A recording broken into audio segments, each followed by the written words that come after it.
Welcome to the 2020 Buckeye Book Fair. Thank you for joining us for this series of virtual events with Ohio authors and illustrators. The Buckeye Book Fair provides an annual celebration of literacy through author visits, educational programs for K through 12 students, and events for people of all ages. All of the books featured today and throughout the entire Buckeye Book Fair are available for purchase at buckeyebookfair.org. Should you have any questions for the presenters, please click on the Q&A button and type them in the window that appears, and they'll be answered later in the session. Dandi Daley Mackall is the author of over 400 books for children. Her first big story was Why I Want to Be Bat Boy for the Kansas City A's, written when she was a 10-year-old tomboy. In her latest books, God is Always With Me and God Takes Care of Me, each featuring one simple psalm, she uses sweet, fun language to make God's Word accessible for children ages 2 to 5. Richard Cowdery is originally from Cincinnati, and he graduated from the Columbus College of Art and Design in 1981.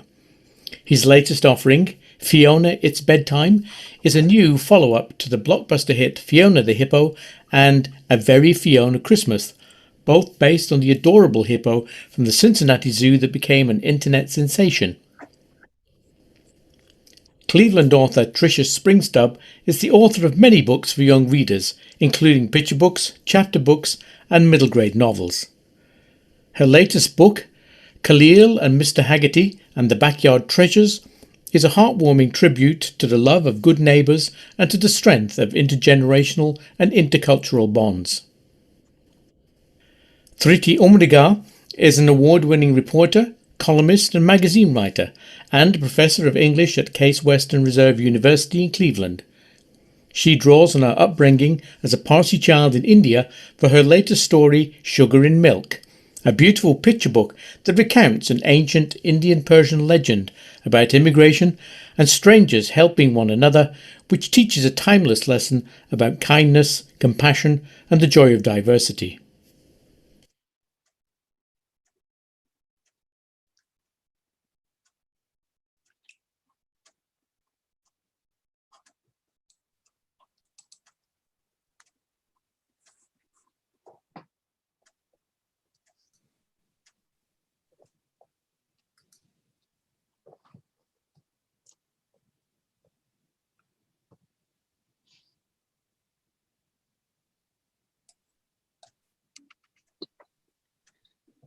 Thank you so much. Tricia, we will let you get started with the first question for our panelists.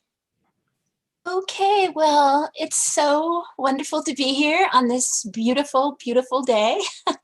And I'm so happy to talk about picture books with you all. I've written in many forms, but I think writing the picture book is probably both the most challenging and the most satisfying.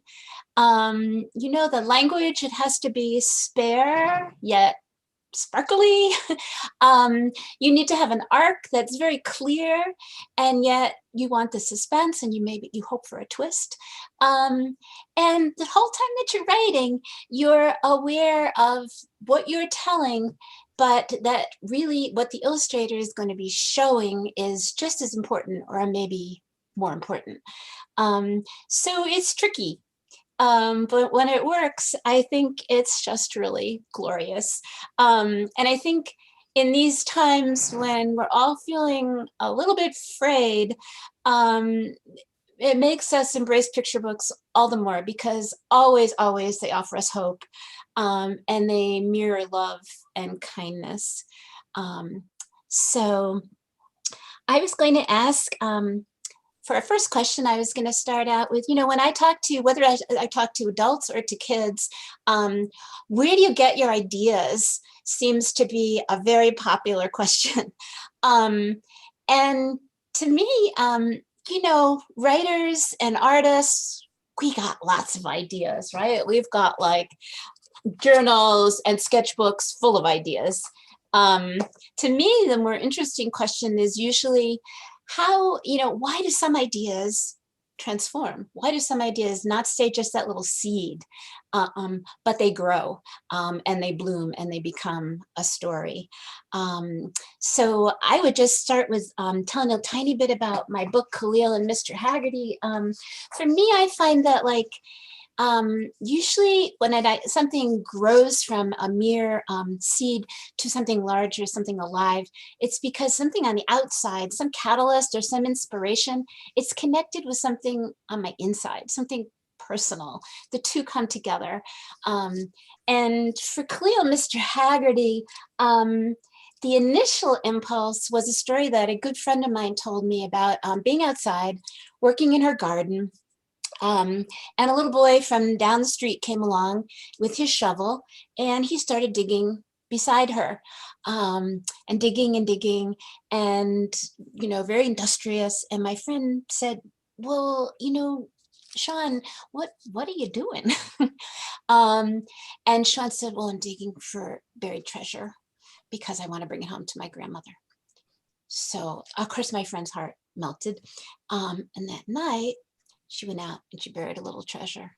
The next day, Sean came back and found it. That was my idea. That was my jumping off place. And I knew I wanted to write about it, but I couldn't figure out how until it did connect with something of my own experience, something my own personal that I wanted to explore a little more. And that is a friendship that my family developed with an Iraqi refugee family who settled here in Cleveland.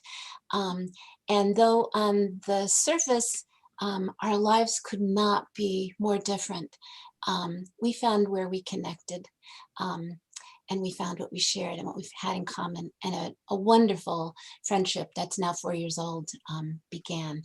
So that's my story of the origins of Khalil. I wonder if, Thrity, would you like to talk a little bit about sugar and milk and how that grew for you? Sure, but I'd like to start by saying, Tricia, I'm so glad we live in the same community and that you are my dear friend. Yes. Even hearing you speak about your book just makes me really proud to be your friend. Just want to say that. I return that, of course. So I wrote Sugar and Milk because Sugar and Milk is, the basic legend that I retell and basically modernize at the heart of this book. This is the beautiful jacket that I can take no credit for because it was done by this very talented illustrator, young woman in Vietnam. But the legend, that's the Persian legend or the Indian legend that's at the heart of the book, it's really the story of my ancestors. My ancestors came from what used to be Persia to India almost 1,000 years ago. And it's a very beautiful origin story of how they were met, when they arrived by boat, they were met at the shores by this Hindu ruler of this little region where the ships landed, who had absolutely no intentions of letting them in. Because they had nothing in common. They spoke a different language, they looked a little different. And through really quick wit and also the power of language, which of course as a writer is something very meaningful to me. The Persian priest who was leading this expedition basically convinced the Hindu king to let them stay. And he made them a promise. He made the king a promise that basically said, if you do let us in, just like sugar and milk, not only will we dissolve into the larger, predominantly Hindu society, but we will actually sweeten the larger society, the larger community with our presence. And the story goes that the king was so moved by this gesture that he welcomed them in. This is a story that I have told, I also, as you know, write novels for adults. And Yes. When I do book talks, I've often ended my book talks by telling the story, mostly to adult audiences. And what has always struck me, no matter what group of adults it was you can see a visible softening on their faces. People smile, people sigh, people start clapping at the end of that story. And then one day I woke up And, this was, of course, in recent years when immigrants have been so vilified and the whole discourse has gotten so harsh against immigration. And as an immigrant myself, who came to this country at a young age, I was 21 when I came to go to grad school, and had the most positive and wonderful experiences in this country. I mean, this country welcomed me with open arms, much as my ancestors were welcomed to India 1,000 years ago by this Hindu king. So I've always used this sugar and milk story as a kind of blueprint for my own life in this country. And then, of course, over the years, that rhetoric of openness and open-heartedness and generosity has changed in our country here today. So a couple of years ago, I just thought, in a sense, even though I get this very positive reaction to this story by adult audiences, the real audience for this story, because it's a story of kindness and generosity and hospitality, is children, And the minute that occurred to me, I thought, I can tell a story of a young child who, for reasons unknown, comes to America. She's clearly under the guardianship of her aunt and uncle. She's terribly homesick. She misses everything about the country that she has left behind. And how does she grow to love America and make this her new home? And I thought the story of Sugar and Milk had special resonance for the times that we are living through. And you said, how do you know which idea out of all the ideas that flit through our heads every single day? Sometimes you just do.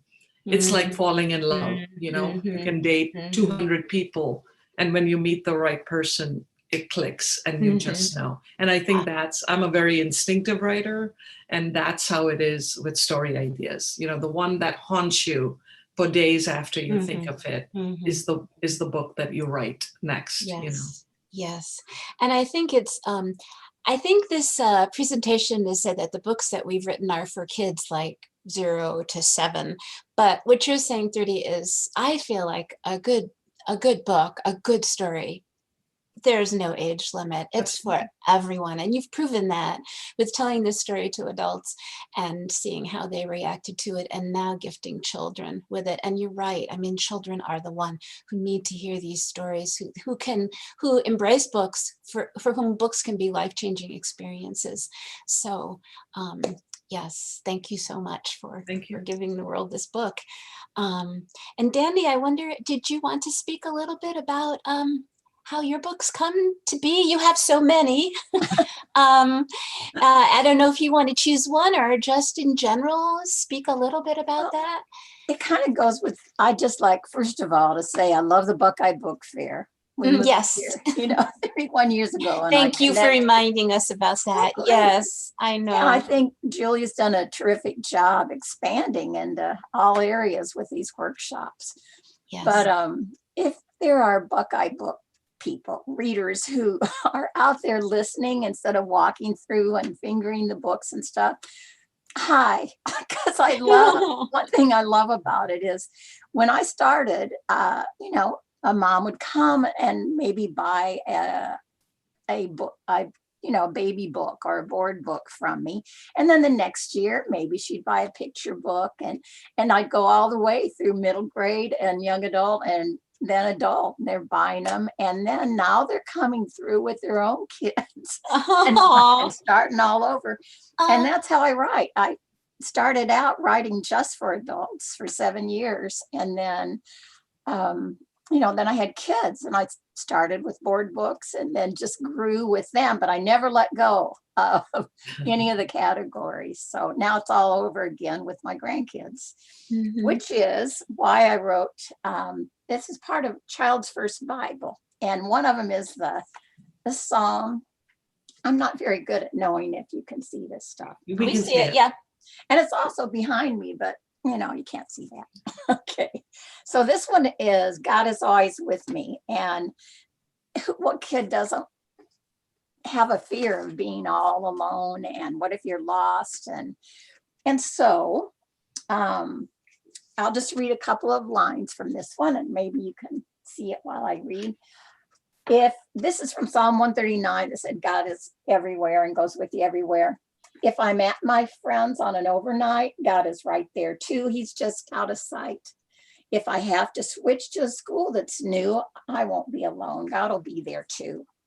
And then I don't like it much when I'm last in line. But since God's there too, guess I'll be just fine. If I'm in a car on a boring ride, God can share my seat. He'll be by my side.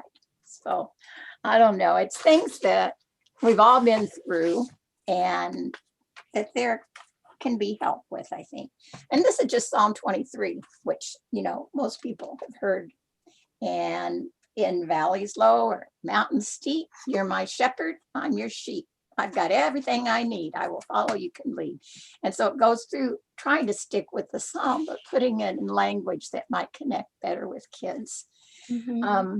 So we've got those. And then I have the psalm book that has 25 of them in it. That's new too. But this one is, this is the picture book. And you're right. I need that one. Isn't that fun? Rockaway Granny. And I love the questions you started with, Tricia, about the one I get is how long does a book? Oh yeah, how long does it take to write a book? And my answer is always shorter than you thought. Oh really? I always say longer than you thought. Oh no, because I just, every word, like you said, has to be perfect and right, and just to make sparse enough that kids don't get bored, right? But what I like to do is kind of two-level things. So in this one, kids do learn how to rock and roll and do the twist and the boogaloo and all that stuff. But it's also that connection thing with Granny. And that's my big thing too, is I like connecting the generations. And when it starts out, this little girl is being dropped off by her mom to be babysat with the granny. And she's not excited about it. Granny's always sitting in the rocking chair as far as she knows. So the kiddo says, oh, these are kind of cool pictures too. And this is Mike DeSantis. There's no TV and I miss my toys. Our squeaky chairs make the only noise. I watch mom leave and I feel the blues. Then Gran taps in her blue suede shoes. Gonna rock, rock, rock at Granny's house tonight. And so they go through and she draws her in and just things like squirm from side to side. Like you've just been kissed. Well, look at you, you can do the twist. So you do that. I'll show you my favorite illustration though. It's this one, is that cool? The boogaloo has a boogie beat. Gran takes the lead. I just watch your feet. Thank you for busting Granny stereotypes. I really appreciate it. Yeah, no. I slide and glide, then I swirl and twirl. My Gran grooves out like a go-go girl, and we rock, rock, rock at Granny's house tonight. So, and then by the end, of course, mom comes up and asks, was it just too boring? And when she leaves, of course, she has to shuffle, shuffle, shuffle off to Buffalo. You know, that's funny that you made the reference to blue suede shoes, because believe it or not, I wrote another picture book that came out this fall called Binny's Diwali, and I snuck in a reference to blue suede shoes. Oh, isn't that fun? So I guess we're thinking about the same music and the same songs, you know. So. And so appropriate for kids' books because, like you're saying, Dandi, like reading them aloud. I mean, I write fiction for other ages also, and I always try to read aloud whatever I'm working on. I want to hear how it sounds, but I think that's really crucial in children's books, which are always going to be read aloud. They're really part of the oral tradition. So that's. You were asking about the which ideas work and carry out. And to me, it's the ones that end up, you see a second level. Yeah. And that kind of actually segues into the question I was going to ask next. We've sort of answered it partly, but I think, when we write, you can say to somebody, oh, this book is about, but then as a writer, you're thinking, well, what it's really about. We've always got, even in picture books, we've got those two levels going. And I think people maybe think, oh, especially with picture books, that they have to have a moral, the moral of the story is, what lesson are we imparting to these children through our work? And, I think most of us would probably agree that, first of all, what we want is to create just a great, rollicking, good story that's going to keep kids turning those pages, wanting to know what happens next. It's going to engage them and enchant them and put them another step along the way to becoming, lifelong readers. That's our first goal, I think. Yeah. Yes. But then, of course, we do have themes, and we do weave them in, we hope, as, organic parts of a good story. Yeah. So we've already talked a little bit about that, but if anybody'd like to jump on that a little bit more and say, after, a child has read this book on her own, which Thrity, I think yours is either read aloud or for older kids that would read it by themselves, or if they shared it in a classroom or with a parent, what would you hope that kids would be thinking about or talking about once that book is closed? Yeah, well, first, I want to completely agree with what you said earlier, that if a story is not engaging, if the prose is not startling, if it's not sparkling in some way, then the book is not going to be successful. And you never, ever want to be heavy-handed in terms of the moral of the story is. I think of picture books. I mean, one of the reasons after writing novels for all these years, I was really drawn to this genre is because I started my writing life, eons ago as a poet. My first writing for myself was poetry. It was not fiction. And to me, the picture book form comes closest to poetry because you have to distill the language down to a point where, it has to be just so. So the second part of your question about, I just want to give you an example. For instance, in the first draft of this book, a refrain that now comes up in the finished product, which is, because besides these visitors look foreign and speak a strange and different language, I do not understand. I made that into a kind of those last two lines, speak a strange and different language that I do not understand. I then had the Persians say the same thing back to the king because they clearly don't understand him too. And that became a kind of chant or a kind of refrain that took the book or the writing part of the book to a different level, I think. Look, I had these two books just by sheer coincidence come out, in September and October of this year. That was just dumb luck. And even in Beneath Diwali, which is simply the story, this is the jacket for that, it's simply the story of the Hindu festival of Diwali that is celebrated by millions around the world. But the way I told that story was through it's a little child who goes to school and is asked by her teacher to explain her favorite holiday and its traditions to her classmates. And like with many of us, the first time we do public speaking, she is struck mute. I mean, she's just has terrible case of the jitters and she can't get the words out. And she relies on the inspiration of Diwali itself, which is the triumph of good over evil, light over darkness. She remembers that story. And when she remembers that story, she's able to speak, and then she's fine. And in some strange way, and I think I'm making the connection even as I say it out loud, Sugar and Milk is a similar kind of a theme in that it's the power of story, right? That both these girls recall and remember. And it's the inspiration of the story within a story that helps them go forward. In Benny's case, it frees her up to speak.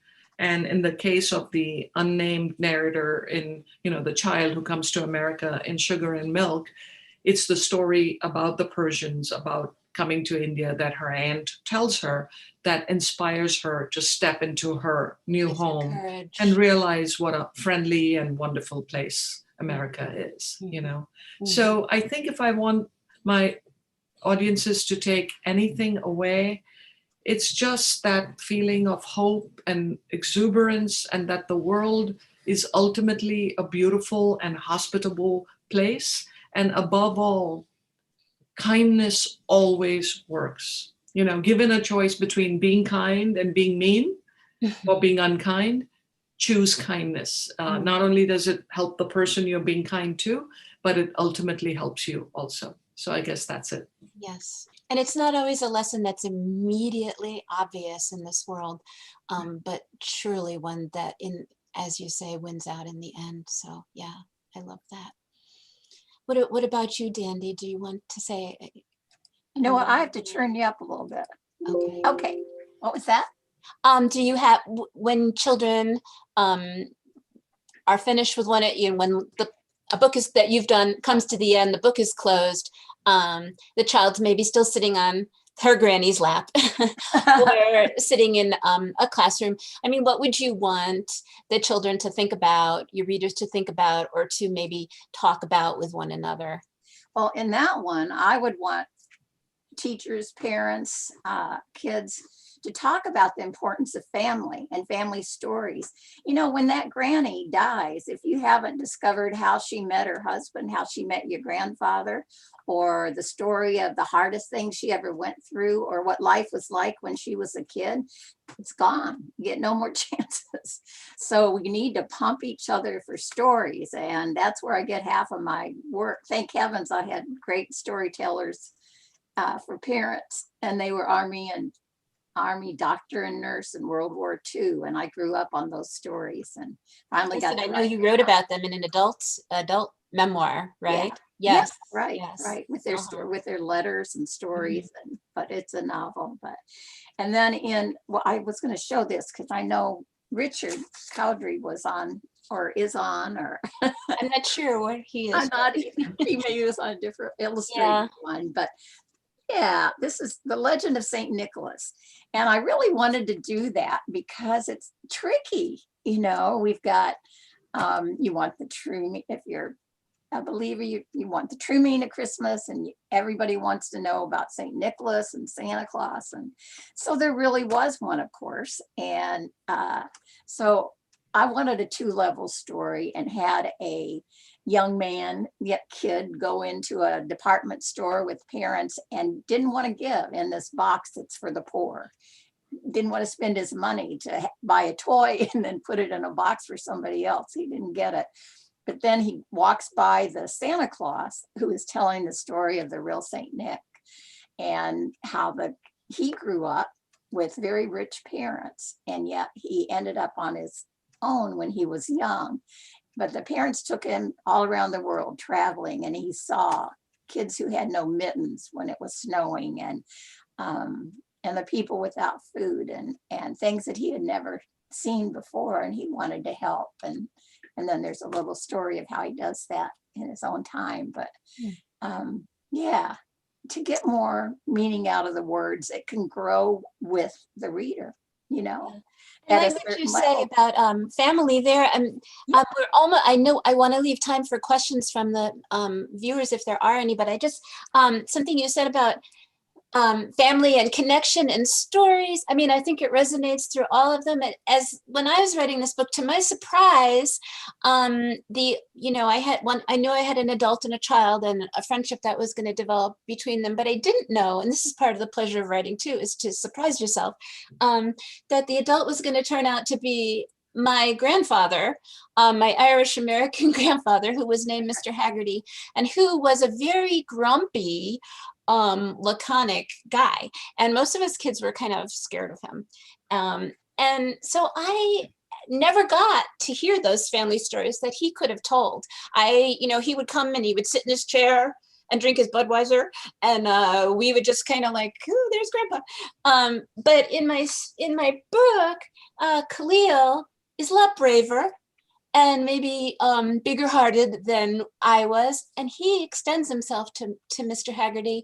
They do become friends. And so in a way, I gave my character in the book an opportunity that I didn't have, that I regret not taking when I was a kid. So that's also the power of story, I think, and of being a writer. It's also the power and of Jared's coming on because we're talking hi. too much and we have to have questions now. So please let us Actually, I'm just going to use this as a quick reminder to all of the participants. If they have questions, to go ahead and type those in the Q&A. So we don't have any yet. So I'll throw it Okay. back to you, but I'll interject when we have some. Terrific. Okay. Well, I'll just say one last thing then here. Well, we're all writers, and don't you wish you were illustrators too? I'm so envious of people that can not only put the words on, but the pictures that are in their head as they write, they can also get that on the paper. So I wonder if you would want to just share maybe your favorite illustration from the book, from one of your books. 30 years are spectacular. I feel like every single one could be framed, and the idea of the story within a story is so well brought out through those illustrations. So maybe if you just want to say a word or two about that. Sure, I agree. I feel like I just feel so lucky to have ended up with Koya Lee, as I mentioned, a young woman in Vietnam who I only communicated with through my editor, Isn't that weird? just giving her very loose suggestions. Like for the Persian part of the story, I said, have her look at Persian miniature art, or have her look at the tapestries of like Oriental rugs. And I want that kind of color and vibrancy and richness and depth to the pictures. That was all I knew. I couldn't have pictured in a million years what she ended up doing.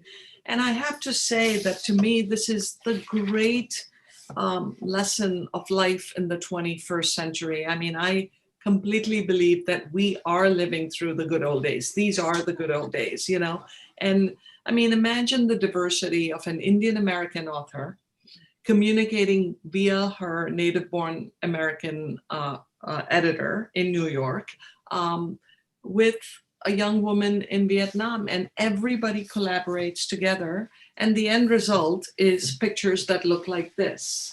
Can you see this? Yes, gorgeous. Okay, here's one. Let me just quickly flip through it and see if I can find one that is just breathtaking. I mean, look at this. Yeah, the borders. It's just, I mean, the peacocks that runs as a motif through page after page. I mean, to me, yes, of course, this is a children's picture book. It almost feels like an art book to me, like a coffee table art book. I mean, we're back in America, at the end of the tale in this picture. So, in both these books, Binny's Diwali is, I think, for a slightly younger audience, and Nidhi Chinani, who is the Indian American illustrator for that book, I think also does just a stunning. This is one of her night pictures that I think is just beautiful, And Binny herself is so darn adorable, cute. So yeah, I've just been exceptionally lucky. I'm frantically looking this. Oh, this is my favorite in Binny's Diwali. It's the night skies, when the fireworks are going off. So exuberant. So Yeah. we are blessed to have good illustrators. I think when you do get those first sketches and then first pass, you kind of hold your breath because you have something in your head and how you give it over. As you say, you don't have communication with the illustrator very much. And so when you finally do see those first pages, it's like, but then, I too have been really so lucky with my illustrators. And this Alaha Tahirian, she's an Iranian American, and this is her first really big, her work with a big American publisher. So it's a debut for her, and I'm so excited for her because I just know she's going to have an amazing career. And I'll just really quickly show you my favorite page from this, which is when not only does Mr. Haggerty go out to bury a treasure for Khalil, but Khalil goes out to bury a treasure for Mr. Haggerty, and it's a wordless spread. They're both out in the yard at different times of the night. Yeah, it's burying lovely. something for the other to find. Yeah. And I love how the illustrator respects the reader's intelligence. We don't have to show it. Kids are going to know what's happening just by looking at it and using their own their own creative imaginations. So yeah. Now, when I started Dandi, writing, you had Mike DeSantis do your I've met him. He's wonderful. Another Cleveland great. Yeah. So he yeah. sure is. Yeah. And I love that illustrators have to have their own vision. Mhm. When I started out writing picture books, I was kind of bossy, because like you said, I had that picture in my head and I'd say, Yeah, he wears a green really shirt. nice, but, Mhm. and I did that a couple for, 2 times. And I know that book would have been better. Of course, this is centuries ago, so I can say that it would have been better if I just let the artist go. And that's what Mike did. And that's what Richard did on the couple of books I showed. And that each one has to be different. Like I did Legend of Ohio, that's a Native American, it was an oral tradition that a keeper of old things gave me. And I did that book, and it was art, and I mean, he sold the pieces. I bought one. They were so pretty. And yet it wouldn't have fit in a book like bouncy book, Right. It's just like there are different styles. And the one that I like is not necessarily the one that's going to connect with the reader, because they have to go together. But Don't you guys? like even a little illustration like this. Can y'all see this? Yeah. Okay. Yeah, I think picture books more than any other form they're pure collaboration, and the whole is Yeah. greater than the sum of its parts. That's right. That's part of the beauty of them. But I But think we're going over our time here. I don't know if somebody else is about to start or we only had till 12:20. We're a little bit over. So I just want to say thank you so much for sharing and for coming. And thank you again to the Buckeye Book Fair. And we wish we could be there in Worcester, but this is certainly the next best thing. So thank you to Julia and Jared, and to everyone who's watching. I hope you enjoy the rest of the fair. Thank you. And thank you all for this panel. It was absolutely fantastic. And we'll all look forward to seeing you next year. Okay. We'll be there. All right. Bye-bye. Bye-bye. Thank you for all your efforts. Bye-bye. Bye.